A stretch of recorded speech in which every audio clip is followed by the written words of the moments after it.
Hello, magandang hapon sa inyong lahat. Magandang hapon po. So, mag-uusap na naman tayo ngayong hapon. Itong mga re-reaction kong video, kasi sabi ko lang hindi ako magko-content ng politics, di ba? Pero yung mga pinagsisend sa akin tungkol sa politics. Pero i-start natin ito, no? Na-reaction ko na to. Hindi, majority lang naman dito sa pag-uusapan natin ay politics. Pero hindi ganun ka, ano, yung mga tipong pangangampanya lang naman. 'Di ba? Or mga simpleng issue lang, hindi yung komplikado. Pero unahin natin to, na-topic ko na to eh. Yung kay Diwata, ito oh. Na ano pala, nakalos pala siya dito ng ano, ng mga igorot. Ito yun oh, yung ginawa niya na to. Ayan, sige, sige.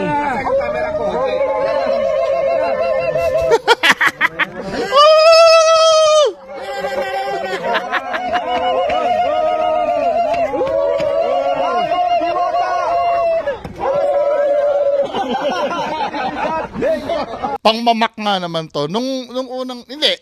Nung una, iniisip ko, baka palusutin to dahil, syempre, nagkakatuwaan lang, ano. Pero, nakaamoy na ako na pangmamak ito eh. Mukhang magkakaroon to ng issue eh, itong ginawa niya na to eh. Itong, patawa niya na. Kasi, ito si Diwata ay jolly eh. Pero, nararamdaman ko na talaga magkaka-issue to. Or iniisip ko nung time na baka palampasin to dahil alam mo na, nagpapatawa lang naman si Diwata pero may nagsalita na igurot dito na talagang nabastusan sila. Okay lang siguro yan. Siguro pinasuot naman sa kanya yan ano para magpa-picture. Pero nagpa-picture ka na lang sana. Hindi ka na naggagaganyan-ganyan. May na-offend eh. Ako, kaya kong palampasin yan dahil hindi naman ako igurot. Hindi ko naman alam ang feelings ng nararamdaman ng igurot. Kaya lang, may na-offend. Kaya pag may na-offend na, ibig sabihin, nagkamali ka na nun. Whether yung intention mo ay wala naman or hindi, nagkamali. Tsaka ang pangit pa nito, nangangampanya ka pa. Di ba, naka-vendors party list ka pa nung time na yan. Parang hindi maganda. Siguro forgivable to ng konti. Hindi masyadong ano talaga eh, no? Nung narinig ko yung, kasi may nagsalita ditong igurot, no? Ipuntahan nyo na lang si kuya. Nasaan ba si kuya? Ito, si The Singing Igurot. May sinabi siya eh. Pero, alam niya naman na wala naman daw talagang perpekto. Totoo naman yun. Wala namang talagang taong perpekto. Kaya lang, pag nagkamali ka, i-own mo. 'Di ba? Mahirap nga naman 'yun. Minsan pagka ma-pride ng isang tao, mahirap talaga tanggapin na nagkamali ka. Ilalaban at ilalaban mo. Magpapaliwanag para maintindihan ka. Pero at the end of the day, naka-offend ka talaga eh. Kaya need mo talaga mag-sorry. Then dahil dyan, naglabas si Diwata ng kanyang pahayag. Ano? I don't know kung siya mismong gumawa nito or pinasulat niya sa iba or merong nagturo sa kanya. Kasi alam ko pag masyadong correct ang spelling nito eh. Sorry ah. Kasi masyadong correct ang spelling nito kung si Diwata yung gumawa eh. Feeling ko ano, hindi siyang gumawa nito. Sabi ganun dito. Ako po ay lubos na pusong humihingi ng paumanhin sa mga indigenous cultural communities ng Cordillera. Sa mga taga Benguet, lalo't higit sa mga taga La Trinidad at Baguio. At sa lahat ng nasaktan at na-offend sa aking ginawa. Ngayon ay lubos ko na nauunawaan ang aking kilos ang pagsuot ng tradisyonal na kasuotan sa isang hindi angkop na paraan at ang pagtawag dito bilang isang costume. Offensive din pala yon. Ay isang malaking pagkakamali. Hindi ko po intention na bastusin or maliitin ang mayamang kultura ng taga Cordillera. Ngunit naiintindihan ko na higit na nakapagbibigay ng madaming hinanakit ang aking ginawa. kaysa sa mga gustong gawin na mapasaya lamang. Inaako ko ang aking pagkakamali at ang sakit at galit na idinulot nito. Nagpadala ako sa aking pusong bata dahil sobrang saya ko na makarating ako for the first time sa Baguio. Magsilbi po sana akong paalala sa lahat na ang kultura, tradisyon at pagkakakilanlan nating mga Pilipino at maging sa ibang lahi ay dapat bigyan ng mataas na respeto at nabigo akong gawin yon. Parang hindi talaga si Diwata to no? Damage control. Bilang pagwasto, ako po ay magsisikap na mas unawain at pag-aralan ng kultura ng mga komunidad na aking ipinapakita sa aking contents. Makikinig ako sa mga payo at hatol ng ICC at titiyakin na sa susunod ang aking plataforma ay magiging daan upang ipalaganap ang paggalang at tamang pagpapahalaga sa kultura. Naku, mukhang minus 10 points ka na sa kampanya mo, men. Muli ako po ay taos-pusong humingi ng tawad. Umasa ako sa pamamagitan ng aking mga kilos at tunay na pagbabago. Makamit ko po sana ang inyong kapatawaran at hindi maging unat huli ang aking naging paglalakbay sa magandang lungsod ng Baguio at bayan ng La Trinidad. Alam mo, nai-smell ko dito, pamumuliti ka lang itong apology mo na to At hindi ikaw ang gumawa niyan. Kasi, nung kasikatan mo, marami ka rin na-offend na fans mo na hindi ka nag-sorry. Siguro dahil kailangan lang sa pangangampanya mo, hindi mo mag-sorry. Kasi may nagsabi sa'yo. Wala ito. Ang nagsusorry dito yung vendors party list, hindi si Diwata. Feeling ko. Diba? Kasi marami kung yung pagkaka-offend lang ang pag-uusapan, marami kang fans na na-offend dun dati. Doon sa mga pagtaboy-taboy mo. Hindi ka nag-sorry dun kahit pa sabihin mo, sabi mo, hindi ko naman kasalanan yon, yung mga nagpupunta sa akin talaga naman nakakaabala sila. Diba? Ito din naman feeling ko nung tumatawa-tawa ka ba na costume ka, feeling mo hindi kasalanan yung ginagawa mo. Pero may na-offend. Diba? Actually, di mo ako fan. Madalas naiinis ako sa'yo, but we cannot deny the fact that you found courage to apologize and tanggapin ang pagkakamali. Hindi to si Diwata. Masyadong maganda yung pagkakagawa ng Hindi naman sa alam naman natin na educational level ni Diwata, magpakatotoo tayo. Kayo, naniniwala ba kayo si Diwata ang nagsulat nito? Yung sasabihin niya, indigenous cultural communities? I don't think so. Diba? Next video. Parang napanood ko na to kay Madam Cynthia Villar. Ito yata yung nanunumbat siya, no? Sige na nga, i-play na natin. Dalawa kong kapatid, yung panganay, si Baby Aguilar, at saka si dating Mayor Nene Aguilar. Kaya apat na lang po kami magkakapatid. Kaya kaming apat na lang po magdi-decide kung ibibigay sa inyo ang lupang ito. Sana tanawin nyo sa amin ito.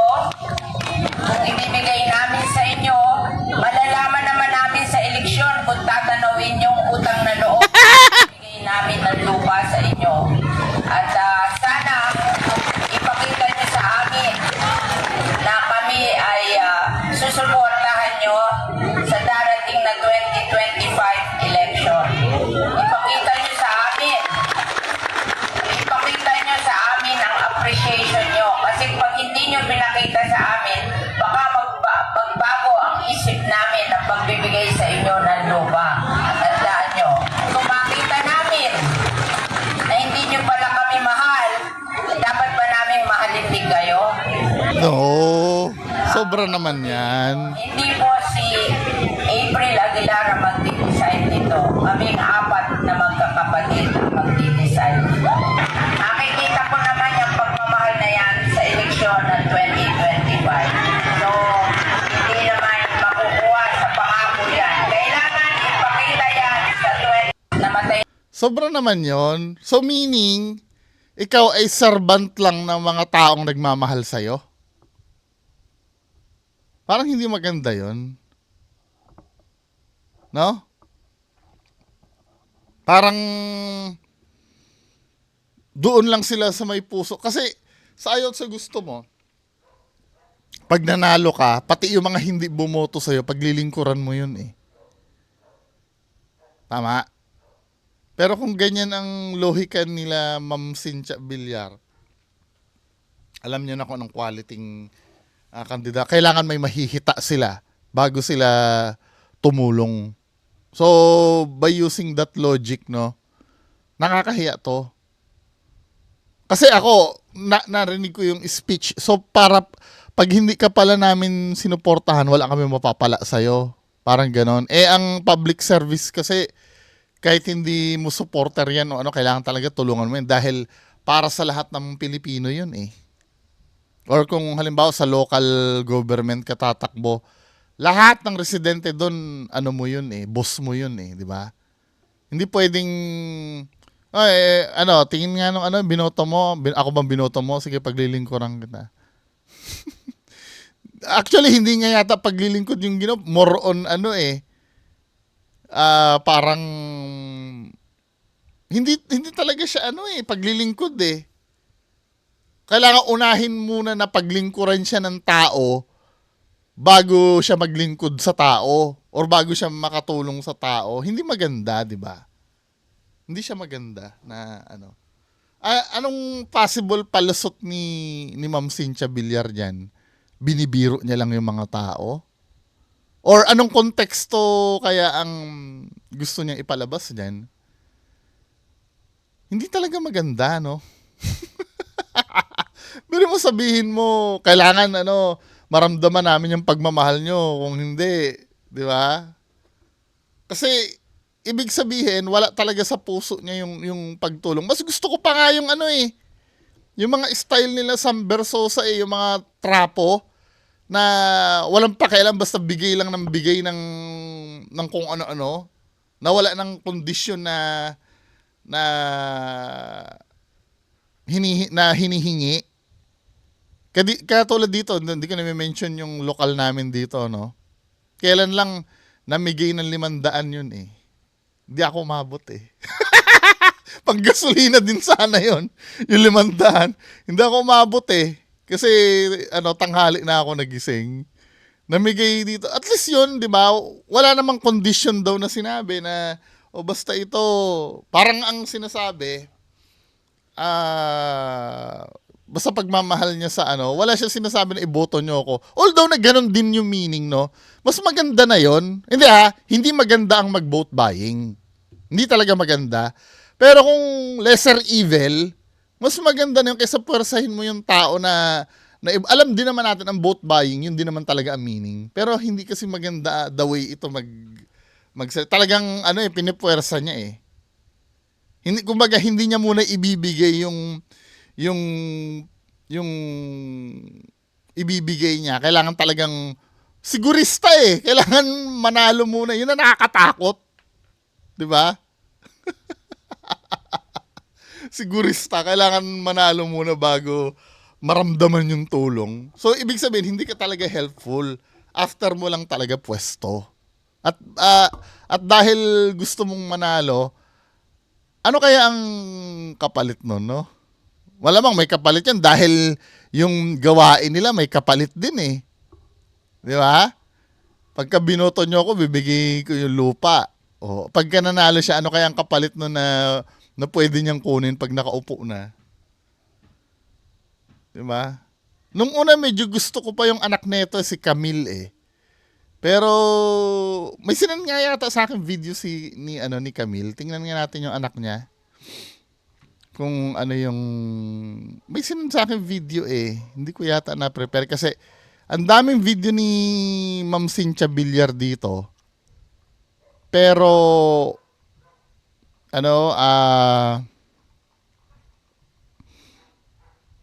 ito ba yung TikTok? Ano ba yung TikTok na to? Kung hindi ito si Camille, skip ko ha. Si yung nakikipag-away si Ma'am Cynthia Villar. O next video na lang tayo, mga kababayan ko. Next. Ito alam niyo yung gumuho na na bridge. Ano kaya nangyari dito? Luzon, Visayas at Mindanao. Kabubukas pa lang pero gumuho na agad ang isang bahagi ng Kabagan Santa Maria Bridge sa Isabela kagabi. Ito nakakahiya, no? Ang sugatan, kabilang ang isang batang cancer survivor na kinailangang operahan. Posible o manong hindi kinaya ang bigat ng dumaang truck na doble ng pinayagan sa tulay. Aalamin din kung tinitipid ba ang konstruksyon ang mga nahulikam na tagpo. Hindi, alam ko, Pagguho. Sa pagtutok ni Joseph. nung nasa Mindoro ako, may nakausap ako. Correct me if I'm wrong, Sa bagay, hindi naman engineer yung nakausap ko eh. Yung parang kasama lang siya doon sa gumagawa.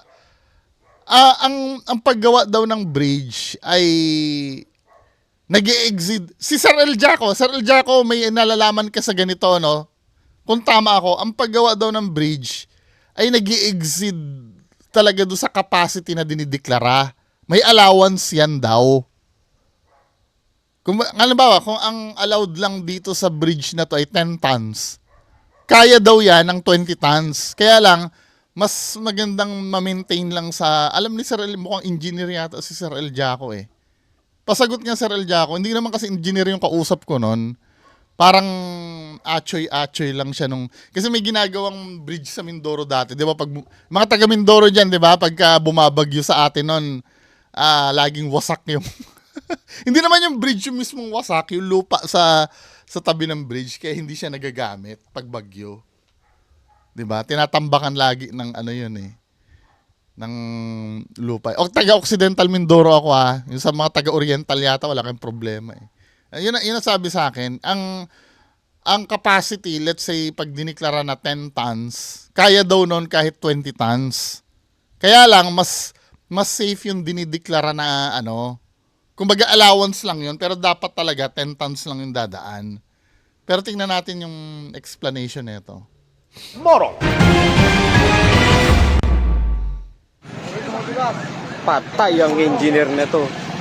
Hindi magkamayaw ang mga rescuer at iba pang napasugod sa Kabagan Santa Maria Bridge sa Isabela nang bumigay ito bandang alas 8 kagabi.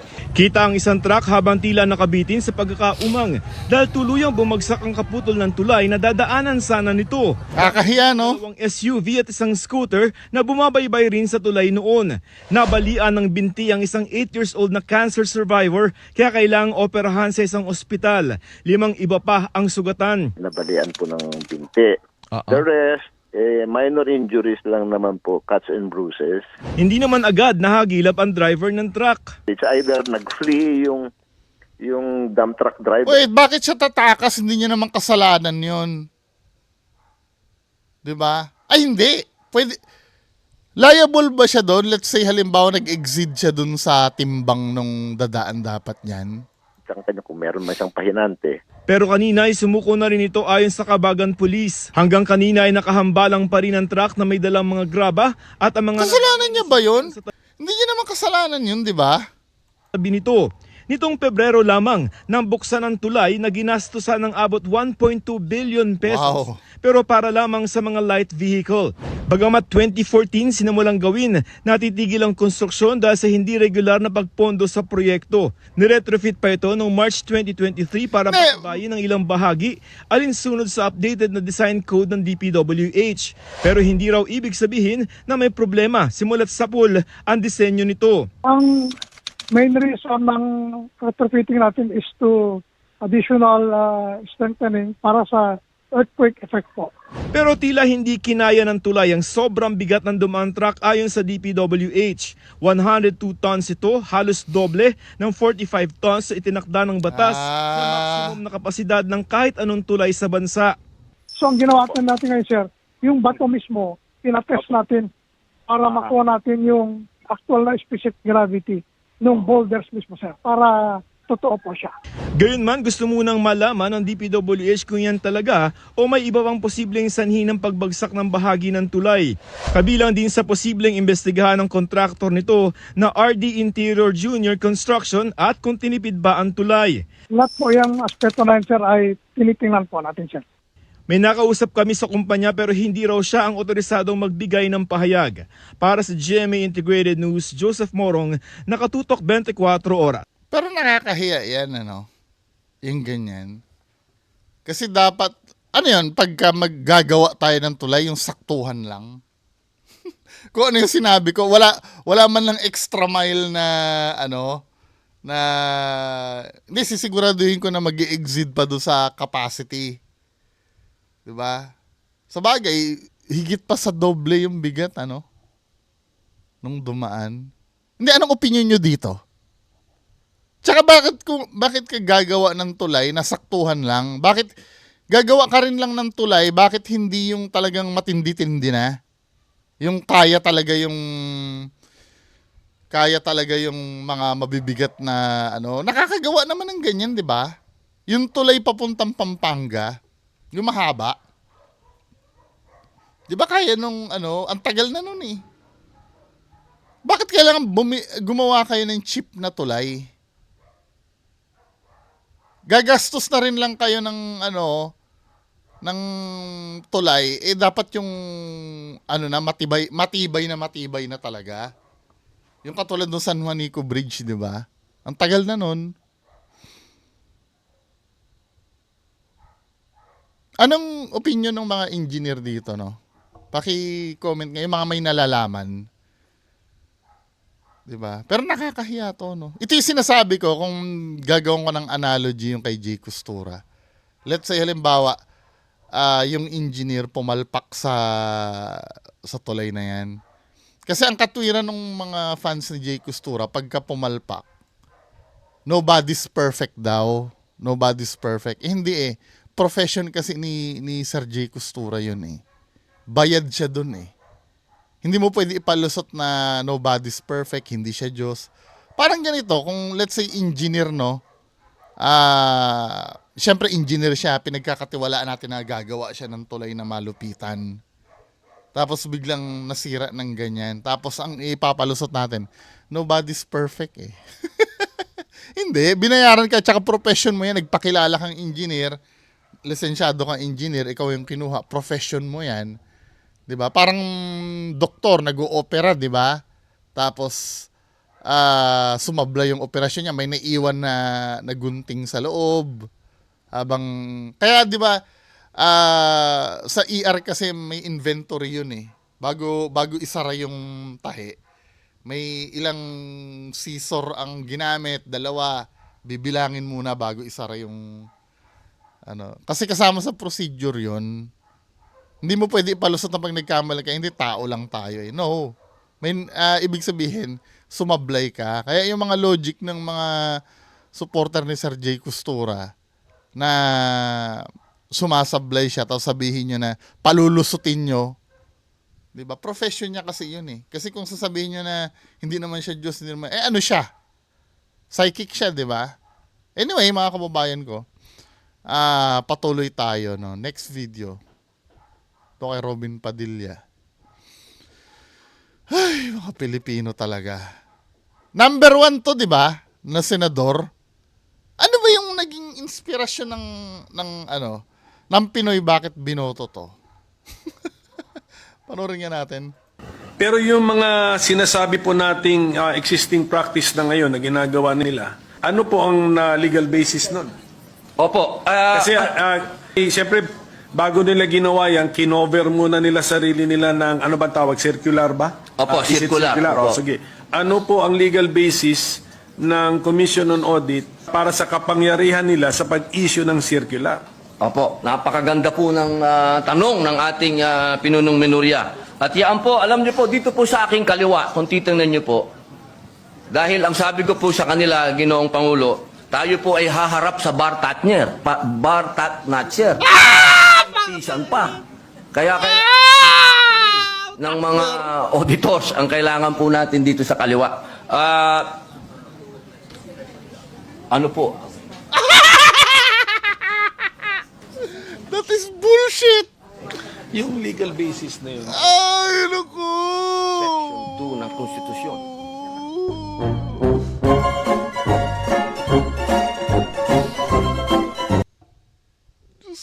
Hindi, ganito, no? Hindi, may nagtatanggol dito kay Robin Padilla. Sabing ganon. Sa dami ng... ito, utak teleserye na naman to. Sabing ganon ni Sir Jose Ambrad. Sa daming matatalinong politiko ng bansa, hayon at yumaman sila ng husto nang sila ay nanungkulan hanggang nababaon at mas dumarami ang mahihirap. Higit pa sa katalinuhan ang kailangan ng bayan para makapaglingkod. Yan ay ang tunay na pag-ibig sa lupang sinilangan at hangarin na maglingkod sa kapwa. Yan ang sigurado mayroon si Senator Robin Padilla na wala ang karamihan sa inyo. So, sobrang talino nyo ay di nyo naayos bycam report nyo. Sa tingin nyo, maniniwala ang taong bayan na mas naglilingkod kayo ng maayos. Ito kasi ang problem men eh. Yes, yung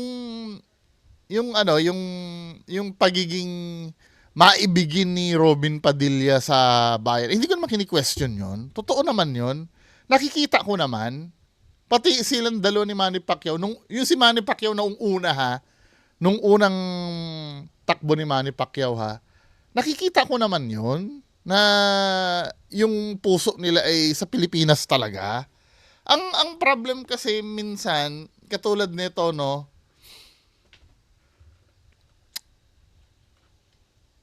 Paano ko ba sasabihin ng... Hindi ako katalinuhan, kaya nga hindi ako tumakbo ng senador eh. Wala din akong alam dyan eh. Pero nakikita na, hindi naman siguro kailangan ng katalinuhan para makita mo na nangangamote si Robin Padilla dito. Diba? Doon ako nasampal ng katotohanan nung gumaganyan-ganyan na si Robin Padilla na parang, sir naman, wag mo naman ipahiya yung mga nagtiwala sa'yo. Na akala namin, hindi sapat yung yung pag-ibig sa bayan eh. Kasi maraming technicalities kasi yan na kailangan talagang may taglay ka para maging matagumpay ka bilang isang senador. Ang isa sa mga magagaling daw na senador nung araw, ang naalala ko lang na palagi ko naririnig, si Juan Clavier eh. Kilala niyo yun? Hindi ko na naabutan yun eh. Pero isa yun sa magagaling na senador daw nung araw. Kasi may kasamang talino, bagamat may pagmamahal sa bayan, may kasamang talino din. Hindi kasi pwedeng, ganito yan kung ikukumpara ko sa isang, ikaw, gusto mo maging NBA player, professional NBA. Hindi sapat yung hangad mo lang na may passion ka sa paglalaro ng basketball. Hindi sapat 'yon. Hindi sapat yung kagustuhan mong manalo. Hindi sapat na team player ka. Kailangan mo rin talaga ng talent na magaling kang mag-basketball. Nagigis yung ibig ko sabihin? Kung singer ka, magaling kang gumawa ng kanta. 'Di ba? Or halimbawa, matalino ka. Pero pag kumanta ka naman, tunuglatan naman. 'Di ba? Hindi ka biniyayaan ng magandang boses, hindi ka pa rin qualified maging singer. Kasi, 'di ba, men? Parang ganito, hindi sapat 'yun eh. Kaya susunod ang pipiliin natin, yung may talino na, meron pang katulad ng attitude ni Robin Padilla. 'Di ba? Hindi sapat yung maibigin. Kung yun lang ba ang qualification sa pagiging senador, ang dami maibigin sa sa bansa natin, 'di ba? Kaya lang kailangan mo rin talaga ng talino din eh.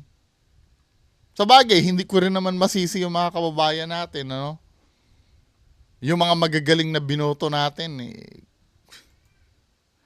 Hindi rin next. Ano pa itong video na to?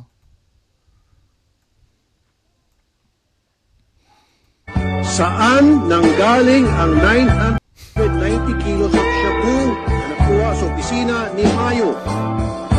Paano niya nakuha? Yun lang naman, Diyos ko.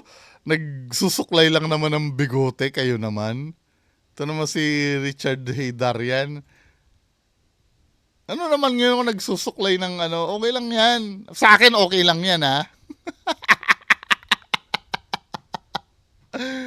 Next video. Ito si Diwata. Ano ito? Sinubaybayan ko ang maganda mong storya dahil hindi ako bababa sa storya mo na alam kong plastic ka. Doon ka namin nangaan. Balik po tayo doon. Sabi mo kanina, honorarium yung natanggap mo kay Tony Talks kasi sumikat ulit. Umingay yung pangalan One mo. jacket, tapos yun nga yung nakasobre na honorarium. 5,000. So yung mga nakakollab mo, sino doon ang hindi nagbayad? Marami kang nakakollab. Mga bata ni Diwata sa likod din. Ganito kasi, ganito ha. Hindi ganito kasi. Lahat ng artista, vlogger man yan, sikat na vlogger o hindi na mga nakakulab ko, wala kaming pinag-uusapan na maghihingi ako sa kanila ng pera. Walang ganon. Walang ganon. Pero pag mayroon isang vlogger na nag-abot sa'yo, tinatanggap ko. Binigay eh. Ano gagawin? Hindi. Meron nga nagbigay sa'yo no, galing probinsya na yung isda ba yun? Parang dinedma mo lang eh. Ano ba, Diwata? Hanapin ko nga yung video na yon. Ginagago na naman tayo ni Diwata eh. Diwata. Parang binigyan ka ng isda or ano, galing probinsya na pasalubong.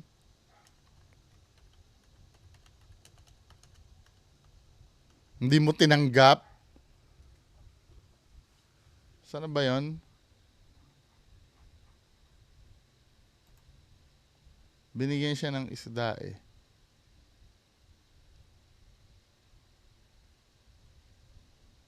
Pero pagka maganda-ganda yung regalo sa kanya, tinatanggap niya.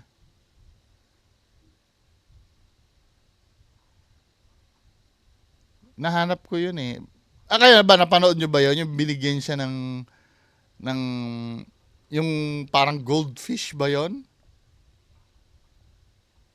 Parang iniwasan niya. Ano ba naman to si Diwata? Sa bagay, gusto niyang i-portray yung pagiging totoo niyang tao, no? Kaya lang yun ang totoo niya eh. Pag maganda yung regalo sa kanya, tinatanggap niya. Gawin natin. Diba? Binigyan ka ng blessing, di ba natanggapin kahit ikaw? Tinanggap at pagpasalamat tayo. Totoo nga naman yon na pag binigyan ka ng blessing, tanggapin mo talaga. Blessing yun eh. Ang problem kasi, yung mga magbibigay lang ng blessing ang tinatangkilik mo. Sabi niya kasi kanina, may ibigay man daw o wala yung mga vlogger, sikat man daw o hindi. Eh, ang doon ka lang sa sikat eh, dahil alam mo kasi may mahihita ka doon. Diba? Wag na tayong magplastikan. Pero, walang obligasyon na dahil nagpunta ka sa akin, magbabayad ka as a collaboration payment pang tawag doon. Walang ganon. Mayroon nagbibigay na tinatanggap ko, mayroon namang hindi. Alam mo ba, mabait si Alex Gonzaga. Hindi, kakwento ko lang yung kay Alex. Nakita kong gaano siya kabait. Kasi nung time na pumunta siya doon, nagka-chat kami na pupunta daw siya, yun nga, magbablog siya doon. Pero wala kami pinag-usapan na bibigyan niya ako. Tapos nung dumating na siya, nag-abot sa akin ng 50,000 na pera. Ito nga. Wow. So, yun lang yung video. Minsan kasi si Diwata ano din eh. Anyway, bahala kayo dyan. Last video. Ano to? Sa isang senador, college degree para sa isang pangulo. Sang-ayon ka ba doon, Manny? Sa akin is... Pero kung ganon, baka hindi ka na mag-qualify. Matagal na to, no? Hindi, nag-aaral naman ako. Hindi, college degree eh. Yes, nag-aaral ako. May degree ka na. Kailangan ng college degree para sa isang senador. College degree para sa isang... Medyo pangit nga naman yung kay ano. Nag-aaral naman yan si Manny Pacquiao. Nag-aaral naman yan. Kaya lang, ito, ang pagkakaiba kasi ng pag-aaral ni Manny Pacquiao, parang crash course eh. Yung hindi yung katulad nung ordinaryong pag-aaral na, 'di ba, kinder, elementary, high school, tapos nag-college ka ng 4 years. Yung kay Manny Pacquiao yata parang shortcut eh. Tama ba ako? Parang crash course yung may degree nga naman siya. Pero hindi hindi siya yung organic. Tama ba yung term na ginamit ko? Kaya dito may parang kulang sa research si Karen Davila. To be fair naman, nag-aaral naman talaga si Manny Pacquiao. Kaya lang, hindi lang talaga ganun yung pinag-aaralan. Dahil yun nga, crash course yung Anyway, mga kababayan ko, yan lang po ang pag-uusapan natin ngayong hapon. Magandang hapon sa inyo lahat. Bye-bye.